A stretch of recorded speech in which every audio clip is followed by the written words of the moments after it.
प्रणाम, नमस्ते। हम लोग हैं मधुबनी लिटरेचर फेस्टिवल के पेज पे और आज बहुत ही खास ओकेजन है क्योंकि हमारे बीच में है भोजन भट्ट, कहते हैं अपने आप को, कोसी का भोजन भट्ट। पुष्यमित्र हमारे भाई भी हैं, बहुत बड़े शेफ हैं, पूरे भारत में उनका नाम है, बहुत उनकी ख्याति है, प्रसिद्धि है, निशांत चौबे जी।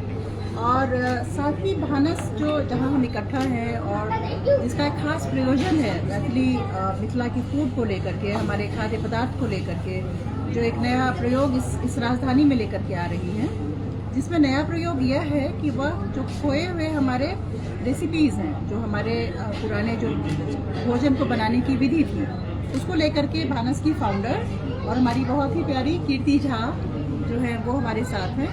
आज हम इन सब के बीच में जो मिथिला की का जो भोजन है और मिथिला की हमारी सीता हैं, आप जहाँ कहीं भी जाएंगे सीता की रसोई जो है उसको आप छोड़ नहीं सकते हैं। उसी सीता की भूमि से, उसी मिथिला से, उन्हीं के भोज पदार्थ से और उन्हीं की रसोई से आज हम भानस में हैं। और भानस में हम चर्चा यह करेंगे या करना चाहेंगे, कम से कम इसकी शुरुआत करना चाहेंगे कि मिथिला का जो भोजन है वो हजारों वर्षों पुराना है।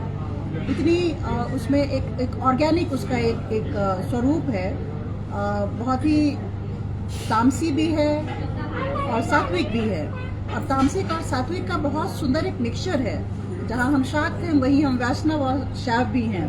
तो ऐसे में हमारे जो पैनलिस्ट हैं उन सबसे हम ये बात करना चाहेंगे और पूछना चाहेंगे कि आखिरकार जितना स्पेस या जितनी ख्याति या जिस किस्म का एडॉप्शन मिलना चाहिए था आज के आधुनिक समय में, मिथिला फूड को क्यों नहीं मिल पा रहा है और कैसे मिलेगा, यह प्रश्न सबसे पहले मैं अपने जो हमारे भोजन भट्ट कहते हैं, कोसी का भोजन भट्ट, हमारे पुष्यमित्र बहुत बड़े पत्रकार हैं, इनकी बहुत ख्याति है, उनसे करना चाहूँगी। पुष्यमित्र भाई जी नमस्कार। एक जो बात आपने कही कि हमारे भोजन की इतनी ख्याति क्यों नहीं है, तो उसकी वजह आज हम लोग देख रहे हैं कि इस होटल में हम लोगों को खाने के लिए मिलेगा, लेकिन अभी तक जो हमारा भोजन था, रेसिपीज थी, वो हमारे घरों में थी और बहुत ज़्यादा उसका एक्सपोजर होता था। तो हमारे यहाँ जब कोई भोज होता था उसमें उसका एक्सपोजर होता था कि हमारी क्या रेसिपी है, उससे बाहर नहीं होता था। अभी भी नहीं होता है बिहार में। 2-3 साल 4 साल पहले मैंने संस्कृति विभाग के एक अधिकारी से कहा कि बिहार की रेसिपी या मिथिला की रेसिपी को लेके भी आप काम कर सकते हैं। तो उन्होंने कहा मिथिला की क्या रेसिपी है, बिहार की क्या रेसिपी? बिहार की रेसिपी मतलब लिट्टी चोखा और मिथिला की रेसिपी मतलब चूड़ा दही। हाँ, लेकिन चूँकि हम लोग होटल में अपनी रेसिपी को नहीं ले गए, रेस्टोरेंट में नहीं ले गए, इसलिए मुझे लगता है कि उसकी चर्चा कब हुई, बाहर के लोगों को कब पता चला। हम लोग आपस में ही अब घर में बना के खाते रहे और ज़्यादा ज़्यादा भोज भात में चीज़ें पका के, या दामाद के स्वागत में, या इवन कि सिर्फ दामाद के स्वागत में नहीं, जब कोई बेटी या तो ससुराल जाने वाली होती है या फिर आती है तो उसको थाली सजा के भेजते हैं। इन सारी चीज़ों में आपस में ही हमारी रेसिपी चलती रही, वो बाहर नहीं गई, यही एक वजह है। क्या यह भी वजह हो सकता है, इसको ऐसे देख सकते हैं कि बिहार से या मिथिला से जितने लोग बाहर गए उनकी आर्थिक स्थिति अच्छी नहीं रही, ज़्यादातर वो मजदूर बन के गए, मजदूरों का खाना किसी ने खाना नहीं चाहा, अपनाना नहीं चाहा। इसी बात पर मैं हमारे बीच में मिथिला एंजल नेटवर्क के संस्थापक श्री अरविंद झा जी हैं और उन्होंने इस विषय पर बहुत दिलचस्पी ली है और उनका जो एक प्रयास है कि खाने के माध्यम से आप अपनी आइडेंटिटी को, अपनी जो पहचान है आपको, उसको आप सामने लाते हैं और वो बहुत तत्पर है इस बात को लेकर के कि मिथिला के फूड को एक पहचान मिले, खास पहचान मिले और इज्जत मिले, मान मिले। श्री अरविंद झा जी। नहीं, आपने ठीक बोला है कि हम लोग बोलते हैं कि जो रिच होता है, पावरफुल होता है, उसका कल्चर डोमिनेट हो जाता है। तो जैसे हम देख रहे हैं दिल्ली में इस समय नेशनल लेवल पे पंजाबी कल्चर बहुत हैवी है, चाहे वो फिल्म्स में हो, चाहे वो सॉन्ग्स में हो, चाहे वो फूड में हो। नहीं, वो नेचुरल है, एक नेचुरल प्रोग्रेशन है। पहले जब 1960-70s तक थोड़ा बंगाल और पंजाब का बीच में कॉन्फ्लिक्ट होता था मूवीज़ में, बट मुझे लगता है कि पिछले 10 साल में मूवीज़ भी टोटली जो है पंजाबियों का हमने गिव अप कर दिया है। लेकिन मुझे लगता है कि धीरे धीरे जैसे डेमोग्राफिक चेंज हुआ है दिल्ली में, और अभी जैसे एक राजनीतिक पावर है बिहार के लोगों के पास दिल्ली में, तो जब वो अपनी आइडेंटिटी एक्सप्रेस करेंगे और जैसे जैसे उनकी आर्थिक स्थिरता बाहर आएगी, वैसे वैसे उनका खाना, उनका कल्चर भी बदलते आएगा और ये चेंज भानस में शुरू किया, कीर्ति ने शुरू किया, हम बहुत खुश हैं इससे कि कम से कम एक फूड वॉर शुरू हो सकता है अब। बिल्कुल बिल्कुल।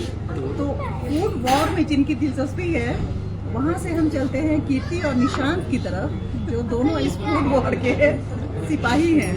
तो पहला सिपाही कीर्ति झा, जिन्होंने भानस की शुरुआत की है, और उनकी क्या मंशा है, वो क्या क्या कर रही हैं, इस सब विषय में हम कीर्ति से आग्रह करेंगे कि वो बोल सकें। युद्ध शुरू हो चुका है, सिपाही की तरह बोलिए। नहीं, सिपाही की तरह नहीं। हम लोग तो चाहते हैं कि हर खाने को इज्जत मिले। हमारे खाने को बहुत कम मिला है तो उसको और ज़्यादा मिले। तो हम इसकी कोशिश में, अगर शेफ़ ने हमें साथ नहीं दिया होता और उन्होंने नहीं बोला था कीर्ति आप करिए, आप अच्छा सोच रहे हैं, तो हम ये कर नहीं पाते। तो हम लोग का क्या है कि बचपन से जो खाया है, जो देखा है, जो हमारा कल्चर है बहुत रिच है, और यहाँ पे जो हमने देखा है तो हमारे कल्चर के बारे में किसी को कुछ भी पता नहीं है। तो मेरी कोशिश ये है, मतलब हम लोग चाह रहे हैं कि हम लोग का खाना जो इतना हेल्दी है, टेस्टी भी है, और मतलब इंडियन फ्लेवर्स और लॉस्ट रेसिपीज़ ही कह सकते हैं, क्योंकि आजकल घर में भी हम लोग अपना नॉर्मल जो खाना है वो बनाना नहीं चाहते हैं। वही सिंपल, मतलब जो इजीली बन जाता है, इजी टू कुक वाले हिसाब में सब चले गए हैं। तो हम लोगों ने कोशिश की है कि जो हमारी लॉस्ट रेसिपीज़ हैं, जो हमने बचपन से खा के हम बड़े हुए, और जो टेस्ट बड्स हमारे में बैठे हुए, पर अब बनाना कोई नहीं चाहता खाना। जो सच्चाई बात है कि आजकल कोई किचन में टाइम नहीं देना चाहता है, और मुझे ये लगता है कि मैं अपने टेस्ट को अगर खाना है तो खुद ही बना के खा सकती हूँ। क्योंकि अगर आप दिल्ली में देखेंगे तो बिहारी खाना आपको नहीं मिलेगा। बिहारी का मतलब मैथिल खाना तो बिल्कुल कहीं नहीं। अगर बिहारी के नाम पर लिट्टी चोखा मिल जाएगा तो बड़ी मेहरबानी है, उसके अलावा और कुछ नहीं होता एक्चुअल फूड में।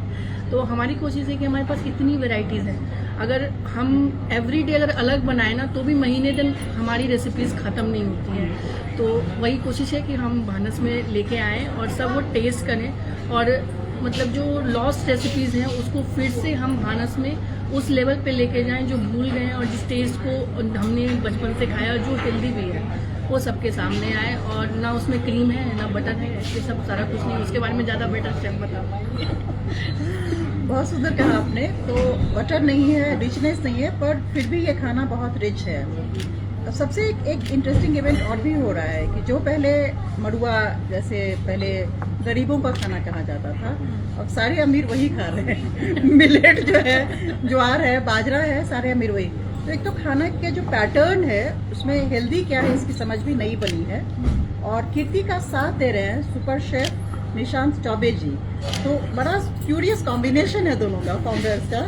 तो निशांत से हम जानना चाहेंगे कि यात्रा कैसे शुरू हुई और क्या क्या कर रहे हैं। नहीं, आई थिंक मैं ना एक बहुत अच्छा पॉइंट आपसे मतलब बताना चाहूँगा कि थोड़ा स्कैम है उसके ऊपर, और जब आप कंट्रोवर्सी की बात करती हो तो चलिए बोला ही जाए इसके बारे में। जरूर तो जरूर। क्या होता है कि जब आप पढ़ाई करने जाते हो कॉलेज में, मैं ICM में गया तो मुझे केवल नॉर्थ वेस्ट फ्रंटियर क्विजीन ही सिखाया गया। ICM मुझे इसके सिवा कुछ नहीं बताया गया कि इंडिया मतलब पंजाबी खाना, दैट्स इट। सो क्या होता है कि बीइंग अ शेफ और अ बॉय फ्रॉम झारखंड और from Bihar, we only look forward to working in north west frontier cuisine. We have never worked in regional Indian cuisine. तो क्या हुआ, फिर उसके बाद इंडस्ट्री में आ गया। इंडस्ट्री में भी, हमारी इंडस्ट्री में भी ज़्यादातर जो फ्लेमबॉयंसी बोलते हैं वो नॉर्थ इंडियन शेफ्स की है। तो कहीं ना कहीं वो कम्युनिकेशन गैप है, और उसमें कहीं ना कहीं हमारा खाना खाने को उतनी तर्ज नहीं मिली। और जो भी रेस्टोरेंट जो ईस्टर्न इंडिया फूड पे खुला वो बहुत कंफर्ट खुला, उसमें लिट्टी और चंपारण कहीं ना कहीं मुझे लगता है बहुत कंफर्ट क्विजीन है। But there is far more beyond that. अगर मैं अपने खाने की बात करूं, मैं जो बचपन में खाया है, शायद मैं उसका 1% also I don't see in the restaurant. Maybe it is very difficult to make, it is not very easy, because हम लोग जब अपना ट्रायल्स कर रहे थे यहाँ पे, 3 lot of chefs they said कि they cannot work in this cuisine because there is no butter, there is no cream and there is no tandoori रोटी। आपको मसालों से टेस्ट लेके आना पड़ेगा। तो हमारे लिए भी थोड़ा समझ करना बहुत मुश्किल था, और why it is not happening also there is a reason behind it. But I request everyone to please come and try this food which is very different, which is very nutritious, which is very healthy, which is very seasonal. According to अगर आप आयुर्वेद भी देखें उसमें भी seasonal खाने की बात होती है, और मेरे ख्याल से जो हमारा खाना है बिल्कुल सीजन पे आधारित है।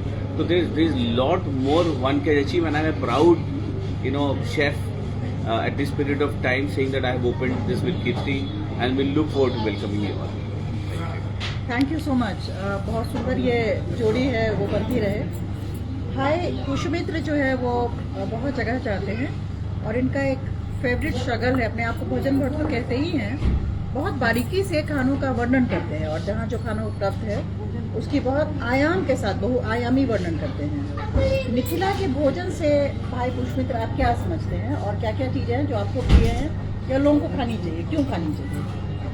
देखिए, आपने पहले कहा भी कि मिथिला में सात्विक भोजन भी है और तामसी भोजन भी है, पूरी वैरायटी है।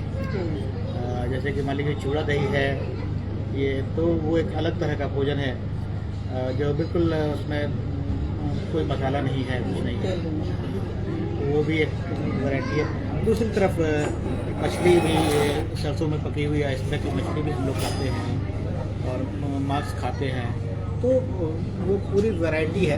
मुझे जो एक बात लगती है कि जैसे कि अभी बात हो रही थी कि पंजाबी फूड डोमिनेट करता है भारत में, उस तरह से साउथ इंडियन फूड, यही दो फूड डोमिनेट करता है। अब एक चाइनीज भी है भाई। हाँ, मतलब चाइनीज, क्योंकि कोलकाता चाइनीज, चाइनीज हमारा है नहीं। जी, जी, हाँ, जी। लेकिन भारत में जो ठीक है, तो, जी। साउथ इंडियन और पंजाबी जी, जी। तो फिर मैं वही कहूँगा कि हमारे यहाँ जो कल्चर हिसाब से रहा है कि बाहर नहीं खाते, इसलिए हमारे रेसिपी भी बाहर नहीं खाने के, बाहर नहीं खाते रहे।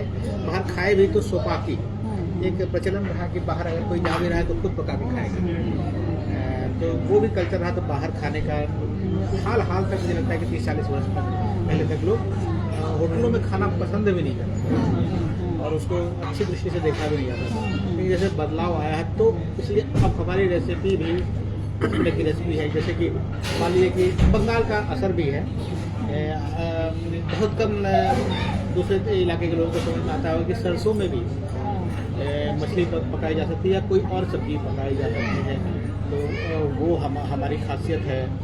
या जो आपने कहा कि सीजनल, हर सीजन के हिसाब से अलग अलग खाना है, अलग अलग सब्जियाँ हैं। जैसे कि ये बहुत दिक्कत, मैं घूमता हूँ तो मुझे बहुत दिक्कत होती है कि आपको हमेशा एक ही खाना मिलेगा, या तो पनीर मिलेगा ऑप्शन में और ऑप्शन में नॉनवेज, इसके अलावा कोई ऑप्शन नहीं होता है। जो हरी सब्जियां हैं आज भी अपने देश में किसी भी रेस्टोरेंट में या किसी होटल में, किसी भी ढाबे में बहुत कम मिलती है, हरी सब्जियां नहीं मिलती है। तो हरी सब्जियों को जगह मिलनी चाहिए, मुझे लगता है। इसके साथ साथ जो तरह तरह के अच्छे चावल हैं वो होने चाहिए। ये सारी चीज़ें जो है सिर्फ मिथिला की बात नहीं है, पूरे देश से अलग अलग इलाके में अलग अलग तरह की। झारखंड की बात, जैसे आप झारखंड का दूसरा हो या झारखंड के अगर और भी रेसिपी हो, वो भी वहाँ छिलका हो, खिचड़ी हो, रगड़ा हो, पुटका हो, ये सब चीज़ें। अब इतनी वैरायटी है अपने देश में। मैथिली खाने में आपका फेवरेट क्या है? अभी आपने सौंफ का ये सुंदर शरबत पिया। देखिए, भोज में जो मुझे सबसे अच्छी चीज़ लगती है वो है, पता नहीं आपके यहाँ क्या कहते हैं, हमारे यहाँ कहते हैं सकरौरी। वो जो खीर है वो मुझे लगता है, खाने की खीर की चर्चा खूब होती है लेकिन सकरौरी की चर्चा बहुत कम होती है। हाँ, वो बिल्कुल मुझे लगता है कि सिर्फ हमारे यहाँ ही है। लॉस्ट रेसिपी, लॉस्ट नहीं है, लॉस्ट नहीं, भोज में चलता है। अच्छा भोज में चलता है। हाँ, क्या बोले, सकरौरी? सकरौरी वो आप जानते हैं अगर तो, या नहीं भी जान सकते, दूध खीर में खीर जो बनती है वो बुनिया, अच्छा, बूंदी से बूंदी की जो लड्डू का जो बुनिया होता है वो खाई। हाँ, ये थाल में मैंने देखा है, हाँ, बहुत गाढ़ा बॉयल करके हाँ, दूध को और उसमें मसाले का दर्द भी डालते हैं वो और भी हम ऐड ड्राई करेंगे, फ्रूट्स डालते हैं। जल्दी ऐड करने वाले करिए। दूसरा जो है जिसको सकरौड़ी के साथ एक खतरा है, जब भी भोज में जाते हैं तो लोग उसको पीते बहुत उसके लिए स्पेशल लोटा या ग्लास लेकर आते हैं। सबसे बड़ी बात है कि दिल्ली में बूंदी मैंने दही में फर्स्ट टाइम खाई, नहीं तो हम लोग बूंदी दूध में ही खाना जानते हैं। सकरौड़ी बहुत फेवरेट चीज़ है। और दूसरी जो मतलब हमारे यहाँ बनती है, जिसको यहाँ अरबी कहते हैं, हमारे यहाँ कच्चू कहते हैं, अरिकंचन कहते हैं, उसके पत्ते की जो सब्जी बनती है रेसिपी है, उसमें जैसे लपेट के फिर उसको गोल शेप में डालते, कोई जगह बनती होगी तो वो हमारे यहाँ बनती है। हमारे इलाके, पूर्णिया के इलाके में खास तौर पर एक चीज़ है, जाड़े में हमेशा मिलती थी तो कहते थे भक्का, भक्का भक्का। और वो बंगाल में भापा भापा अच्छा। भापा पीटा करते हैं। स्टीम इडली जैसा है लेकिन इडली से बेहतर है क्योंकि उसके अंदर गुड़ है, गुड़ है, हाँ। उसके अंदर गुड़ है, बगिया है। मैं दो बातें यहाँ पे एडिकंचन का जिक्र आया है तो बहुत इम्पोर्टेंट है कहना। एडिकंचन की जब आप तैयारी देखेंगे उसे अलग अलग प्रदेशों में, सारे प्रदेशों में खाते हैं, अलग अलग नाम से बुलाया जाता है। गुजरात में भी खाते हैं, उत्तराखंड में भी खाते हैं। बनाने की विधि जो है वो तकरीबन एक ही है। उसमें दो बातें हैं जो बहुत जरूरी है कि वो हर जगह खाते हैं। दूसरा कि एडिकंचन ऐसा कहा जाता है कि जब राइट ब्रदर्स प्लेन बना रहे थे तो हम लोग जो है वो एडिकंचन बना रहे थे। वो इतना कॉम्प्लिकेटेड है, उसको लेयर्स में बनाना और फिर इसको फोल्ड करना, उसको तलना। तो मैथिल का जो दिमाग है वो एडिकंचन की सब्जी बनाने में जा रही है। ये कटहल का अच्छा कटहल का बहुत हाँ, साथ में जो है वो खाने भी आने शुरू हो गए हैं भानस से। तो ये कटहल का कीर्ति बताएंगे इसके विषय में। ये कटहल का बौर है क्योंकि बिहारी लोग कटहल जब छोटा से शुरू होता है और जब तक पकता है तब तक खाते ही रहते हैं। वो दाल में भी जाता है, अचार में भी जाता है, उसके स्नैक्स भी होती है, सब्जी भी होती है। तो हम लोगों ने कटहल स्पेशल रेस्टोरेंट बनाया है। हमारे यहाँ पनीर को कम जगह मिली है, कटहल को बहुत ज़्यादा जगह मिली है। वाह, thank you so much for that. इस सबके बीच में कटहल जो है वो एक सुपर फूड है और हमारे यहाँ जब जाएंगे आप तो मतलब भगवान ने उस धरती को कुछ स्पेशल दिया है। कटहल की जड़ से लेकर के और टॉप तक 150-200 कटहल एक पेड़ में होते हैं और आज पूरी दुनिया उसको सेलिब्रेट कर रही है, कह रही है कि कटहल सुपर फूड है। तो सुपर फूड का इस्तेमाल जो है कीर्ति ने बहुत कटहल अच्छा का किया फ्लावर है। Is so good. Yes, अगर yes. वेट लॉस करना है तो कटहल का फ्लावर के साथ खाना बनाइए, वेट लॉस। अरे वाह, देखिए एक कटहल से एक नई रेसिपी जो है। शेफ है ना, आखिरकार शेफ है तो कुछ तो नया करेंगे ही। इसी बीच में हमारे साथ हैं सालवान पब्लिक स्कूल से की डायरेक्टर श्रीमती मुकुल झा। तो आप मैथिल फूड की बहुत बड़ी फैन है, बहुत ज़्यादा। जी जी जी। तो बताएं कि आपकी पसंद की क्या क्या चीज़ें हैं और धीरे धीरे शेफ निशांत और शेफ कीर्ति का आना शुरू होगा। अपनी विषय को बताएं कि मतलब आपको क्या क्या पसंद है, क्या खुद बनाती हैं और क्या बाहर खाना चाहती हैं। तो मेरा पर्सनल फेवरेट डालना है क्योंकि ये यहाँ पे मिक्स वेज बोल के जो होता है ना वो होता नहीं। तो स्वाद जो है जो डालना खाता है वो मिक्स वेज फिर नहीं खाएगा यहाँ वाला कटा कटा सूखा सूखा। ठीक है, एक तो वो बहुत फेवरेट है और दलपूड़ी बहुत अच्छा लगता है कि वो जब मिल जाए तो कोई परोठा उसके आगे फीका है। और ये ना पसंद इसलिए क्योंकि बनाते भी हैं और जब आप खिलाती हैं तो बहुत मजा आता है। आपने इसमें दही बड़ा बहुत सुंदर बनाया था। दही बड़ा भी हमारे यहाँ का बहुत अच्छा बनता है। वहाँ पर इतना ज्यादा इन्फ्लुएंस है बिहार कुजीन, बहुत ज्यादा। आलूदा फलूदा, आलूदा बोलते हैं, दलपूड़ी बहुत ज्यादा लोग लाइक करते हैं। और जिसको इंट्रोड्यूस किया ना, जैसे चूड़ा दही, सारा समझ में लंच में चूड़ा दही खाती हूँ, जिसने मेरे से शेयर किया वो चूड़ा दही आज खाता है। But ma'am I am telling you, चूड़ा ताश, मटन ताश and चूड़ा is a revolution. I know it is. It's a revolution. It is. People who are coming here, I tell them to 100%. बथुआ बैंगन, मटन ताश। बथुआ बैंगन वो Another level, another level. खाए और उसके बाद दोबारा नाम पूछे, ऐसा होता नहीं है। नहीं होता है, बिल्कुल नहीं। तो चिंता मत करिए, यहाँ सब धीरे धीरे सब अनरोल कर रही हैं। एक बहुत इसमें इम्पोर्टेंट बात है कि कहीं बाहर के विदेश में जो खाने की हो रही कि भाई ने एक बहुत अच्छी बात इसमें लाई है। हम चूंकि स्लो पार्टी हैं, मतलब पका करके खाते हैं बाहर भी जाने पर, उससे क्या होता है कि बाहर जाके खाने का हमारे यहाँ बहुत ज़्यादा प्रचलन है नहीं।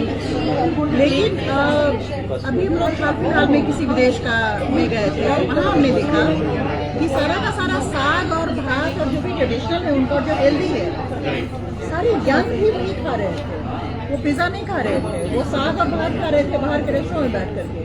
वो सब लोग साग और भात खाने वाले आदमी हैं, लेकिन वो साग और भात हम बच्चों को नहीं खिला पा रहे हैं। देखिए, साग और भात और डिफरेंट वैरायटीज ऑफ साग और भात जापान में बहुत खाते हैं, कोरिया में बहुत खाते हैं, चाइना में बहुत खाते हैं। जितना भी नेचुरल फूड है ये सारा साउथ ईस्ट एशिया में बहुत ज़्यादा नेचुरल फूड खाते हैं। और अभी भी खाते हैं। अगर हम कोरियन फूड में चले जाएं, कोरियन रेस्टोरेंट में चले जाएं, तो बहुत सारे जो डिशेस होंगे उनके वो साग से बने होंगे या वेजिटेबल लीफी ग्रीन वेजिटेबल से बने They call होंगे। it collard. Kolad green. While we call our salad, they call collard. नहीं, लेकिन वो जो आपने बोला ना कि इकोनॉमिक इम्पैक्ट कितना है, कि वो सारा एक गरीब का खाना हो गया, तो गरीब का खाना फैंसी नहीं है, हाँ, इसलिए उसको रेस्टोरेंट में खाना नहीं है। रेस्टोरेंट में हम कोई नया एक्सपीरियंस, लेकिन वो नया एक्सपीरियंस जो था पनीर खाने वाला, अब जो है गला पकड़ रहा है। हाँ. या बटर चिकन, मुझे पता है कि शेफ को बटर चिकन से बहुत ज्यादा प्रेम है। आपने कितनी घी मांस की बात हो रही थी, जैसे बटर चिकन है, अगर घी मांस को अगर बना के परोस दिया जाए तो बटर चिकन तो बहुत फीका लगता है। क्या स्वाद घी मांस का क्या है, बात कही आपने, क्या बात कही, सही बात है। मतलब बिकॉज वो बाहर नहीं आता है, लोगों में पॉपुलर नहीं है, हाँ। तो नहीं, I'm telling you the reason. The reason is that we are copycat. हमें जो बाहर वालों ने करके दिया, हम उसको ज्यादा अच्छी तरह से अडॉप्ट कर लिए। तो टमाटर बहुत, इटली में टमाटर बहुत अच्छा हुआ, गोरों ने टमाटर दे दिया, बटर तो खाते ही है और चिकन में डाल दिए। तो जितना बटर क्रीम डालो उतना टेस्टी हो जाता है बटर चिकन। तो there is no ideal recipe for butter chicken. So this is how I look at कि why people like so much. Because it is very good for kids, it is good for families also. But health पे ध्यान रखना है। मेरे ख्याल से मुकुल की माँ थी, गृहिणियाँ हमारे खानों की और सारे रेसिपीज़ की कस्टोडियन रही हैं। उन्हीं के हाथ में सारा जो है दारोमदार रहता है। मुकुल की जो माँ थी वो बहुत बड़ी भात का हमको बनाना और सबको सामूहिक तौर पे बुला के खिलाना जो है, आप लीजिए ना, और शानदार मेरे ख्याल से वो भोजन बनानी थी। मुकुल कुछ इस बारे में बताएंगी माँ की आलू चॉप। माँ जो बड़ी भात बनाती थी, वो मेरे ख्याल में शायद इतना प्यार था उसमें कि वो बड़ी भात बहुत ही फेवरेट था सबका, और वो बिल्कुल डिफरेंट था जो हमारा नॉर्थ इंडियन स्टाइल का था। और इतने प्यार से उसको फेंटना, एक एक बड़ी बनाना, बड़ी पहले टेस्ट करना कि वो फूल रहा है कि नहीं फूल रहा है। तो वो जो था, और उसमें कोई बहुत ज़्यादा ये नहीं कि मसाले डालो, बहुत मिनिमम, बस स्वाद दे पड़ता है। तो माँ का जब याद बात चर्चा चली है, तो माँ एंड माँ वो somebody who never had प्याज लहसुन also, तो बिना प्याज लहसुन का खाना इतना बढ़िया, मतलब अभी तक आपका बिना प्याज लहसुन का ही सब कुछ। एक बार फूड की तरफ दिखा दो।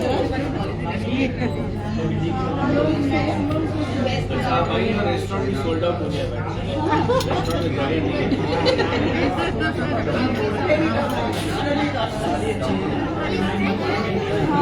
कैसे बनाना है, हमारे बीच में कैसे बनाना है इसकी बात करें।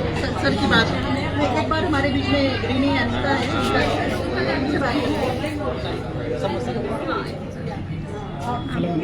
के बारे में बताइए दीदी, कैसे बनाती हूँ आप पूरा उसको आगे हम लोग यहाँ तो कंप्लीट 2 महीने सावन और भादो, प्याज लहसुन तो बिल्कुल चलता नहीं, अब बिना प्याज लहसुन का खाना ही बनता है। और जैसे आप लोगों ने बात की खाने की, तो हम लोगों के यहाँ एक और चीज होती है रतुआ। अब यहाँ ऐड है या नहीं है, पूरी के साथ उसका कॉम्बिनेशन बहुत अच्छा है। हाँ, रतुआ का कॉम्बिनेशन हम लोग घर में, जैसे चौरचन पावन हुआ, अभी चौरचन पूजा हुआ हम लोग के यहाँ, तो पूरी में रतुआ बनाते हैं। दही में वो घिया जिसको कद्दू बोलते हैं, उसको बॉयल करके और दही में दही जैसे पानी निकालते हैं, सजमन बोलते हैं, सजमन या कद्दू, उसके साथ या फिर ओल का चटनी। ये भी हमारा एक ऐसा है कि फेस्टिवल स्पेशल फूड है ये, कि हम लोग ओल का चटनी जो है चौरचन जो होता है उसमें हम खाते ही खाते। तो बहुत कुछ ऐसा है। एक विनज भी है ना। अगर हम आलू के चोखा की बात करें तो उसमें भी मल्टीपल वेराइटीज हैं। एक आलू का चोखा जो हम रोस्ट करके बनाते हैं, एक है कि हम बॉयल करके बनाते हैं और कच्चा प्याज, कच्चा हरी मिर्च और कच्चा तेल डालते हैं, और एक आलू का चोखा जो फिर हम फ्राइड प्याज और मिर्च के साथ डालते हैं। तो चोखा में भी हमारी इतनी वेराइटी है, ये हमारे मिथिलांचल में ही है। सरिता जी, आलू चॉप की बात हमारे यहाँ का जो आलू चौक है मुझे लगता है जिन्हें नहीं देखी। आपने जो वो डालना की बात की तो हम लोग उसको घंट बोलते हैं हमारे यहाँ। क्या बोलते हैं? मिथिलांचल में जो आलू चौक नहीं आता है या समोसा डालना ही बोलते चौक का समोसा और आलू डालना एक अप्रोच जो मिथिला चलता है डलना जिसको डालना मतलब सब कुछ डालना। सब वो मिक्स मेरे ख्याल से इस पूरे युद्ध को शुरुआत करने वाले हमारे बीच में नहीं हो गया ये। नहीं सकता है आगे क्या होगा, आगे आगे दालों में दाल डलता है ना, इसमें दाल नहीं है। देखिए ऐसा है कि जब तक कोई समाज अपने कल्चर के बारे में, अपने फूड के बारे में बात नहीं करेगा, उसको सपोर्ट नहीं करेगा, अपने दोस्तों को, अपने जितने कोलीग्स हैं अपने, उनको लेके नहीं आएगा कि आइए और आप खाइए और देखिए। बोलते हैं कि जैसे जैसे आप बड़े होते हैं, एडल्ट होते हैं, वैसे वैसे आपका टॉलरेंस टेस्ट के ऊपर, वैरायटी के ऊपर, बिटरनेस के ऊपर, सारनेस के ऊपर बढ़ना चाहिए। अगर आप वही मीठा टमाटर वाला क्या होता है बटर चिकन खाएंगे तो आपका टेस्ट डेवलप नहीं हो रहा है। अगर आपको टेस्ट डेवलप करना है तो आपको पूरी वैरायटी खानी पड़ेगी, और वो वैरायटी मैं चाहूँगा कि हमारे मिथिला के जो लोग हैं अपने दोस्तों को लेके आएँ, अपने परिवार को लेके आएँ, एक्सटेंडेड लोग फैमिलीज़ को लेके आएँ, अपने कोलीग्स को लेके आएँ, उनको दिखाएँ कि कोई भी सिविलाइजेशन जो 2000 साल की कंटिन्यूस सिविलाइजेशन है वो कितना रिफाइंड हो सकता है आप सोच सकते हैं। भाई साहब ने बोला कि चोखा में हमारे पास 15 तरह के वेरिएशन हैं, और जब भी हम खाने की बात करेंगे तो माँ के खाने की नाम आएगा ही आएगा। माँ किसी भी सब्जी की 15 वेरिएशंस कभी भी बना सकती है, सबकी माँ बना सकती है, और डेफिनेटली मिथिला में एक बहुत बड़ा ट्रेडिशन है जिसको आप लोग बढ़ाएंगे। जब कम्युनिटी उसको बढ़ाना शुरू करेगा तब वो फैलना शुरू करेगा। एक है नेसेसिटी जो आपने सर ने बोला कि लोग घर में बना रहे थे, लेकिन एक है कि अब उसको प्रमोट करना है, उसको बड़ा बनाना है, और बड़ा तभी बनेगा जब हम उसके बारे में बात करेंगे। घर से बाहर ले गया, जैसे कि मतलब कई तरह की चीज़ें जो अलग अलग है, उसमें अलग अलग आयाम भी है। जैसे स्नैक्स हमारे यहाँ तरह तरह के स्नैक्स हैं, चिप्स है, जिसको पे चरौरी कहते हैं। हम लोग कॉम्प्लीमेंट्री देते हैं चरौरी।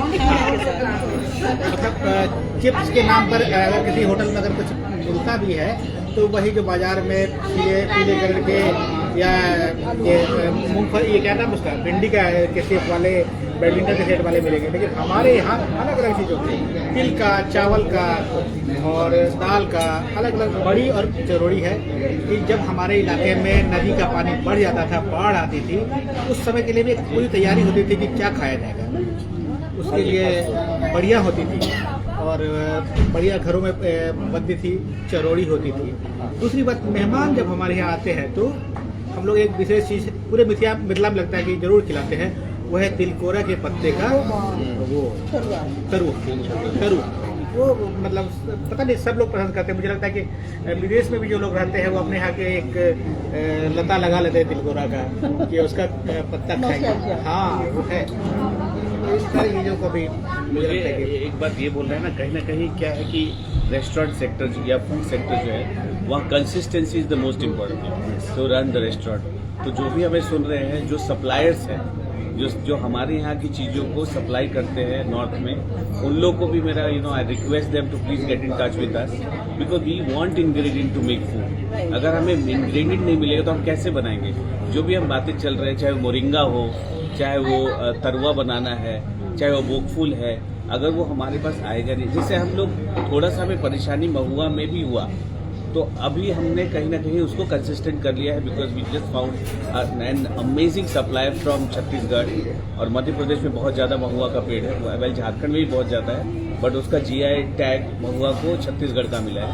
तो वो सप्लायर आई, उन्होंने मुझे बताया, हमें बताया, और हमें बेस्ट पॉसिबल महुआ सोच करके दिया, और now people are loving it. तो जो भी सुन रहे हैं, वो supply chain system is also very very important for us to consistently serve the same dish. Doesn't matter, it doesn't mean that I am talking about जो season में ना हो, एटलीस्ट सीजन में जब हो तो वो सामान हमें मिलना चाहिए, तब हम उसको आपको परचेज कर सकते हैं। दूसरी बात जो दूसरी बात जो हमारा अपना एम्बेसडर है, उसमें बहुत सारी चीज़ों की चर्चा हुई, वो है मखाना। हाँ, मखाना सिर्फ हमारे पास है, 90% मखाना हमारे पास है, और वो भी कटहल की तरह सुपर फूड है। तो मखाने के खीर बने या मखाना को भूज के खाए, तो मखाना भी हमारी अपनी और कितना डिफिकल्ट है मखाना बनाना, द आर्ट ऑफ डूइंग मखाना और taking out makhana is so difficult. अभी तो करीना कपूर जी भी प्रमोट कर रही है मखाना। खाना शुरू करेंगे। केवल हमारा इसलिए है क्योंकि स्वभाव वहाँ के लोगों ने एक इंटेलेक्चुअल प्रॉपर्टी डिस्कवर किया है, पेटेंट समझ लीजिए आप, एक तरह का बहुत पुराना पेटेंट, जो कि मखाना कोरिया में भी होता है, जापान में भी होता है, कहीं और भी होता है, बिहार में भी बहुत जगह पे होता है। लेकिन इस मखाने के सीड से वो जो वाइट मखाने का पॉप है उसको कैसे भून के फोड़ के बनाएंगे, ये टेक्नोलॉजी बिल्कुल एक इंटेलेक्चुअल प्रॉपर्टी टेक्नोलॉजी आप समझ सकते हैं, जो 1000 साल से ज़्यादा मखाना का टेक्नोलॉजी मधुबनी और दरभंगा में ही थी केवल बिल्कुल। है ना। लेकिन अभी भी पूर्णिया में जो मखाने की खेती होती है तो दरभंगा से ले जाते उसको हैं। फोड़ने के लिए लोग दरभंगा और मधुबनी के इलाके से ही जाते हैं। मुझे आश्चर्य लगा कि मैं यहाँ हमारे निषाद नेता हैं मुकेश सहनी, उनके गांव में गया था। उनके गांव का एक एक आदमी मखाने के सीजन में माइग्रेट करके पूर्णिया चला जाता है और वहाँ मखाना को फोड़ता, उनको फोड़ी करते हैं। हाँ, पूरी आबादी चली जाती है उनको। हालांकि अब मशीन आने लगी है तो उसके लिए प्रोसेसिंग तरीके से सक्सेसफुल नहीं है।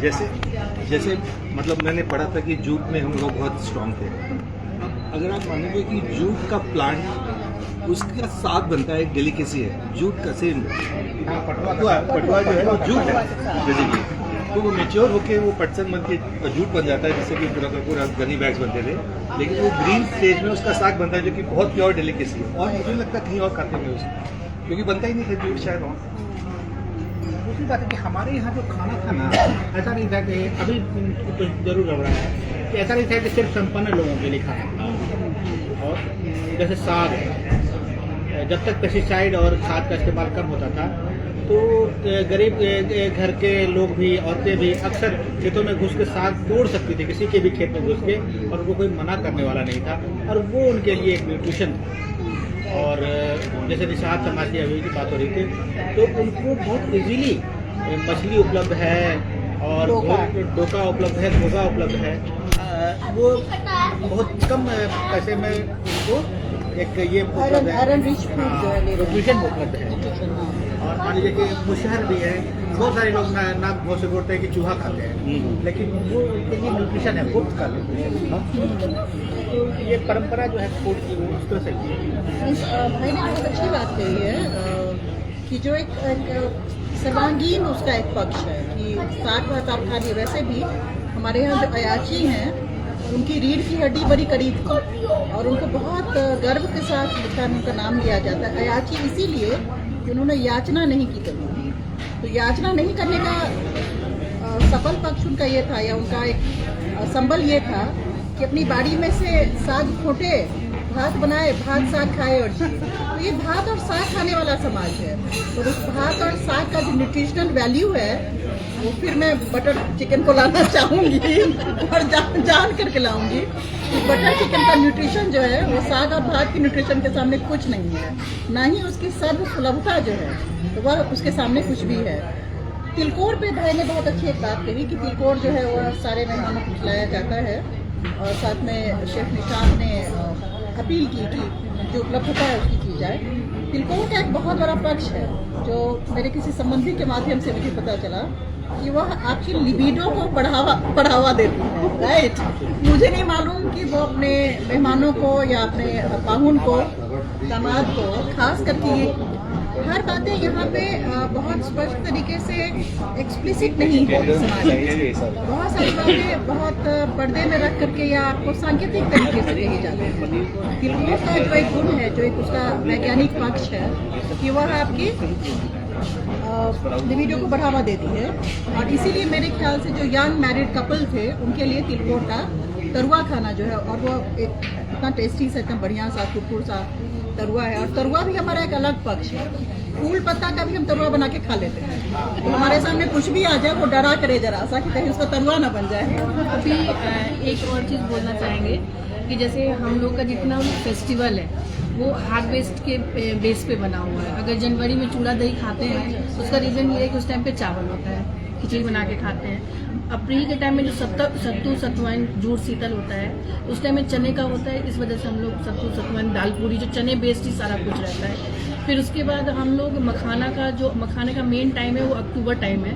तो दुर्गा पूजा के टाइम पे जो हम लोग का कोजगरा होता है तो उसमें मखाना का इम्पोर्टेंस रहता है। तो बिहार में जितने भी फेस्टिवल्स हैं वो फूड बेस्ड हैं, इसीलिए मतलब हर सीजन हर फेस्टिवल फूड बेस्ड है। दीदी कुछ कह रही है। हम लोगों के खाने का पसंद तो हर कोई करते हैं, बस यही हुआ जो हमारे पूर्वज उसका मार्केटिंग नहीं किया, इसलिए नहीं आ पाया। मेन बात वही है। जितने भी हमारे आसपास लोग रहते हैं कोई भी कल्चर के हो, पर हमारे खाने को बहुत पसंद करते हैं, खाते हैं और हम लोग एक दूसरे को खिलाते हैं, पर मार्केटिंग नहीं हो पाई इसलिए लोग इसकी नहीं जानते हैं। और औषधीय गुण हर चीज़ में, हर खाने में औषधीय गुण है।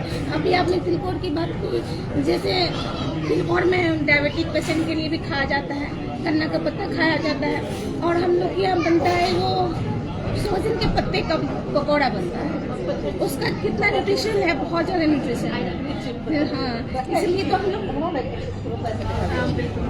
कीर्ति पत्थरचूड़ के पत्ते की सॉरी दीदी कुछ कह रही थी। और वही बोले ना, मार्केटिंग नहीं हुआ, लेकिन हम लोग के खाने में न्यूट्रिशन बहुत ज़्यादा है। जी इसलिए तिलकोर का एक बहुत अच्छा उन्होंने, मैं भूल गई थी, मेरा वीडियो पर ज़्यादा ध्यान था, सॉरी डायबिटीज़ पे कम था।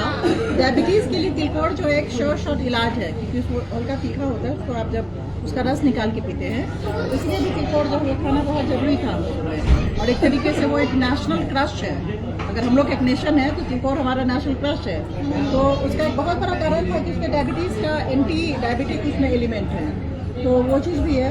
दूसरी बात की पत्थरचूड़ का तरुआ अभी लाने के लिए गई हैं कीर्ति। जितने भी किस्म के, जैसे इसका कदीमा का फूल है, क्या कहते हैं उसको, कदीमा को सीताफल, यहाँ तो सीताफल कहते हैं हम लोग कदीमा। हाँ, उसका जो तरुआ होता है पीला कलर का, अभी मैंने देखा है कि थाईलैंड में या फिर किसी और देश में, फिलीपींस का वो मैंने देखा कि कोई रील देख रही थी, उसमें सेम तरीके से जैसे हम उसको डिप करते हैं इसमें एक बैटर में, चावल का जो हमारा आटा होता है और उसको बनाते हैं, उसी को थोड़ा एग्जॉटिक बना करके जो है ना सारे अन्य देशों के लोग भी खा रहे हैं। तो हमारी जो फूड की समझ है और उसका जो विस्तार है वह मतलब पत्ते से लेकर के, साग से लेकर के, कटहल से लेकर के, जो वाटर बॉर्न है, सर ने बहुत अच्छी बात कही। ये तकनीक होता मखाना और भी जगहों पे है, पर उससे उसको पॉप करके बना लेना, जो टेक्नोलॉजी उन्होंने इंटेलेक्चुअल प्रॉपर्टी की तरफ जो है वो ध्यान दिलाया, तो बहुत ही शानदार एक रेंज है, समझ बहुत गहरी है। पर जो खाते को लेकर के कि एक तरीके का रेस्ट्रिक्शन था कि आप बाहर खाना आज भी अच्छा नहीं माना जाता है, लेकिन जब हम बाहर खा ही रहे हैं तो फिर अपना फूड क्यों ना खाएं, साग क्यों ना खाएं, पत्थरचूड़ का तरुआ क्यों ना खाएं, तिलकोर क्यों ना खाएं, अरिकंचन क्यों ना खाएं। भले ही राइट ब्रदर्स से हमारी मतलब युद्ध हो जाए कि भाई साहब हम भी तकनीकी ही बना रहे थे, तो और कोई कुछ इसमें ऐड करना चाहेंगे सर? हाँ, मतलब मुझे बार बार ये लगता है कि इसको हम कैसे बड़ा बना सकते हैं, इसको हम कैसे विस्तार कर सकते हैं इसका। और अभी जैसे मधुबनी में एक मिथिला हाट करके स्पेशली एक टूरिस्ट एक लोकेशन बना है, वहाँ पे भी एक खानस घर करके मिथिला कुजीन का बना है। और अब लोकल में भी डिमांड आ रहा है कि हर डिस्ट्रिक्ट में एक मतलब मिथिला हाट जैसा एक खानस घर होना चाहिए। इसका मतलब है कि जो डोमेस्टिक जो मिथिला के अपने कंज्यूमर्स थे जो घर में खाते थे वो भी बाहर जाके खाना चाह रहे हैं, क्योंकि घर में भी वो आर्ट शायद लॉस्ट हो रहा है। आप लॉस्ट रेसिपीज़ को बना रही हैं यहाँ पर, और जैसे जैसे इस तरह के ज़्यादा प्रयोग होंगे और रेस्टोरेंट्स बनने शुरू होंगे, और मैं चाहूँगा कि 2-3 साल में 50-100 रेस्टोरेंट पूरे इंडिया में बन जाए और बाकी के लोग आना शुरू करें और खाने, तो अपने आप वो एक डिस्कवरी जो है वो एक डिलाइट में बदल जाएगा कि वाह, एक खाना अभी तक हमने क्यों नहीं खाया था। हम लोग बोलते हैं पनीर खाओ, क्योंकि पनीर में जो है प्रोटीन है, और सुपर फूड आपने कटहल की बात की, कटहल में बहुत ज़्यादा प्रोटीन है, उससे पनीर से बहुत ज़्यादा, और इतना फ्लैट टेस्ट नहीं, आप पूरा मार करवा करके ही रहेंगे। मड़ुआ जो है जिसको हम लोग रागी कहते हैं, जब तक चाइना ने उसको मिड डे मील में अपने यहाँ लागू नहीं किया, हम लोगों की आंखें नहीं खुली। हमारे यहाँ जो मरवा है वो जितिया का हिस्सा है, अभी जितिया आ रहा है। मैंने बोला था कि अभी जितिया परसों है, तो हम लोग मड़वा रोटी के साथ मछली जरूर खाते हैं। ये एक अजीब कॉम्बिनेशन है कि आज मड़वा रोटी खाते हैं, मछली खाते हैं, अगले दिन पानी भी नहीं पीते हैं, ऐसा फास्ट होता है। और बिल्कुल पानी मतलब उस दिन मड़वा माछ को देखना भी नहीं होता है। तो इस तरह का कल्चर है हमारे बिहार के मतलब मिथिला के अंदर। उसमें की एक बहुत ही इम्पोर्टेंट बात है कि मैंने इसकी चर्चा की थी कि जो बाढ़ पीड़ित इलाका है, बाढ़ पीड़ित तो मैं नहीं कहूँगी, बाढ़ हमारी एसेट हुआ करती थी, पर वही है कि आज तैरने वाला समाज जो है वो डूबा है। तो जो अनुपम मिश्र ने कहा था, उनका बहुत ही ये फेमस ये है कि हमें बार को हम कैसे अपने साथ लेकर चलेंगे, हमें ये कला है। आज हम भूल गए हैं क्योंकि हम नाव बनाना भूल गए हैं, वैसे ही हम खाने की तैयारी करना जो है भूल गए हैं।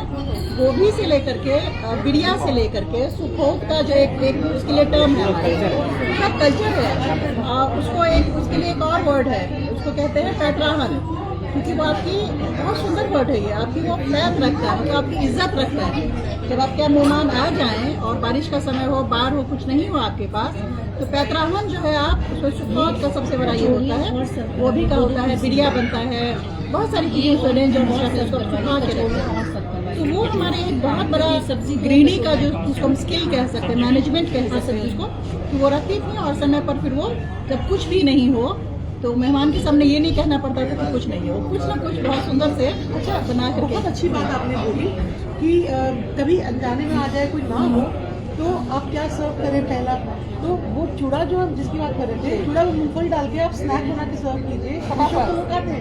कितनी वैरायटी है, कभी कभी किसी घर में कमी नहीं रही है। कुछ भी नहीं, चावल का भुजिया बना लेते हैं लोग, चावल को भून के उसमें नून तेल लगा के और प्याज डाल के क्या स्नैक बनता है। तो सिंप्लिसिटी में कितना डिग्निटी कितना उसका फ्लेवर है। तो अभी जो वर्ल्ड गवर्नमेंट समिट हुआ था सिंगापुर में, वहाँ पर टॉप शेफ्स आए थे। Every chef said that we are gonna go back to basics. तो खाना बेसिक है, हम बेसिक खाने की तरफ कंफर्ट फूड जो हमारे घरों में पकाए जाते हैं वही हम यहाँ पर सर्व कर रहे हैं, जो बहुत अननोन भी है। ये अननोन नहीं है, ये हमारे आप और आपके घर का खाना है जो हम घरों से निकाल के रेस्टोरेंट में भी आपको खिला रहे हैं। So the world is talking about it's not only India. Millets 5000 साल पुराना इंडस वैली सिविलाइजेशन में पाया गया था, अब हम उसकी चर्चा कर रहे हैं जैसा मैडम ने बोला। तो I think it is important for us to understand जो हम भूल गए थे उसको दोबारा उसके बारे में जानकारी लेना बहुत ही ज़्यादा जरूरी है। I think this is the time that we should get our basics right and eat mindful, shop artificial, and of course what we are doing right now is spreading awareness.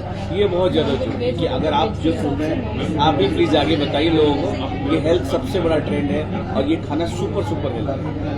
तो कीर्ति को मैं कहना चाहूँगी कि आप अपने फेसबुक या social media से आप वो रेयर रेसिपीज दादी नानी से मंगवाइए और उनको प्लीज रिकॉग्नाइज कीजिए, उनके लिए तालियां हम लोग बजाएंगे। मेरे कोई रेसिपी नहीं है, मैंने जो अपनी दादी नानी से सीखा है वही खाना बना रही हूँ, ये उन्हीं की रेसिपीज मिलेंगे। एक बहुत यहाँ इम्पोर्टेंट बात है कि आज जब आप देखेंगे कि रेशियो क्या है, जो ये हेल्थ में आपको गाइड कर रहे हैं दिन रात हेल्थ एक्सपर्ट्स, उनकी सबसे बड़ी रेवेन्यू जनरेटिंग इंडस्ट्री है ना। एक ही सूत्र है उसका, जो आपके फोर फादर्स खाते रहे, आप वो देख लीजिए आपके प्लेट में है या नहीं है, वही हेल्दीएस्ट फूड है, वही आप खाएंगे सबसे। तो उसी को लेकर ये आ रही हैं। दूसरी बात कि कंसार का हमारे यहाँ कंसार की भुजा की चर्चा की मुकुल ने, तो कंसार का एक बहुत बड़ा रोल था जिसमें कि आप बहुत अच्छे से भुजा जो है वो बनवा करके रखते थे भुजा को, हाँ, फिर समय पे आप उसको आप अपना आराम से ग्रहण करते थे। हो गया, पिड़किया हो गया, घर में रखते जी। और एक कीर्ति की योजना भी है, वो सामने लेकर आएंगी कि जो नया जनरेशन, जैसे अरविंद सर ने कहा कि होता जा रहा है, हमसे सारी रेसिपीज होती जा रही है, उस खोने को समेटने का प्रयास भी कीर्ति करेंगी। और आगे हम लोगों ने इनको सलाह दी है कि वो खाना सिखाने का भी, यंग जनरेशन में आप लोग जो उत्सुक हैं, आगे एक योजना भी है, ये ट्रेनिंग की पूरी योजना है कि आप अपनी जो धरोहर है, जो आपकी ख्याति है या जो आपका एक पॉजिटिव पक्ष है, उसको खोने की आवश्यकता नहीं है आपको, उसको आप सीखने की कोशिश कीजिए। और उसे सिखाने का प्रयास लेकर के भी बहुत जल्दी कीर्ति इस योजना को लेकर आएंगी, हम लोग बातें करेंगे। तो सीखिए, खाइए, खिलाइए और अच्छे से रहिए। हम लोग फिर अभी बहुत सारा खाना पड़ने वाला है, हम लोग फिर लाइव पे आएंगे तो उनसे जुड़े रहिए। पर ये खाना वहाँ से देखना नहीं है, यहाँ आकर खाना है। आप सबको बहुत बहुत शुक्रिया, जुड़े रहे। हम लोग फिर बातें करेंगे, अभी खाएंगे। हम तो स्विगी जोमेटो पे भी हैं। हाँ, आ रही थी। अच्छा, हम जोमेटो पे भी हैं, प्लीज स्विगी जोमेटो डाइनिंग आप कहीं से भी बुकिंग कर सकते हैं, खाना मंगा भी सकते हैं और आप खा भी सकते हैं। आगे खाएंगे तो ज़्यादा एंजॉय करेंगे, मेरा ये मानना है। बाकी सब देखने समय टाइम नहीं है। आपसे रिक्वेस्ट करूंगी, पूरा दिखाइए कितने पैक्ड है और क्या लोग एंजॉय कर रहे हैं। बहुत ही प्राउड मोमेंट है सबके लिए कि इतना बढ़िया आपका